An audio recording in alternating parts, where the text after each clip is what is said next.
So on Saturday, you guys had a really tall task of defending Jalen Tolbert, one of the best receivers in the nation.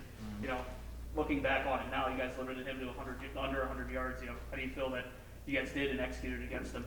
That was one of our game plans, was to basically contain him. He was one of our big part of their offense, and we wanted to pride ourselves on not letting their best player, be us. We wanted to see what their offense could do without him, and we did it best. So I feel proud about it. How tough was a close win? I mean, you had him, and it's just that final second. How much do you take that into fueling you guys this week?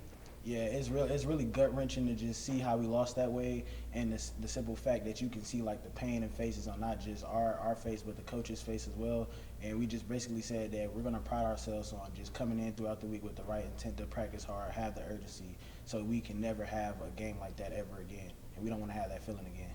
Do you see a loss as being a turning point? So many times you look as wins as the turning point of a program. Do you think a loss could be a turning point? Most definitely, you learn lessons from losses as well as wins. So we learned a lesson that our intent to come into practice with urgency and do things the right way was good.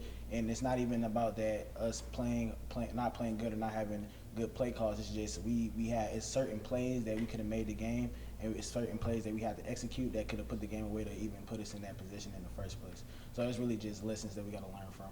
When you look at that game, there were so many moments. You guys are so close, and it's going to be a possession or two. How do you take that into Murray State? Like you said, we can't take it for granted. We can't take every play counts, every execution counts. So when that time comes, we have to execute. So like I said, so we won't be in that position no more. With the young squad, how do you keep them focused? How do you keep them locked in after a loss like that, trying to rebuild on Saturday? Well, really, they're not as down as it should be, but we basically tell them like it's a long season. It's only the second game.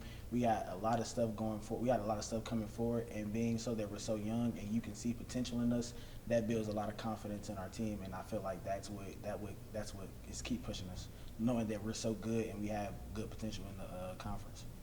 You mentioned lessons learned. What maybe are some of those key lessons that you're going to take into Murray State? Don't take them for granted. Just because they're FCS team doesn't mean anything. It's plenty of FCS teams that upset Division I FBS teams this past weekend. Duquesne beating Ohio, or like Jacksonville State upsetting Florida State. It's a lot, so you can't take them for granted because they play and put their pads on just like we do. So. What kind of steps did you see the defense take on Saturday? It was really good because we felt like we kept our foot on the neck for as long as we could, and we kept we kept not just getting how can I put it, not just getting content with ourselves. Basically, we didn't want to just settle for less. Basically, so we really just played up to our potential and our competition, and that's what we did.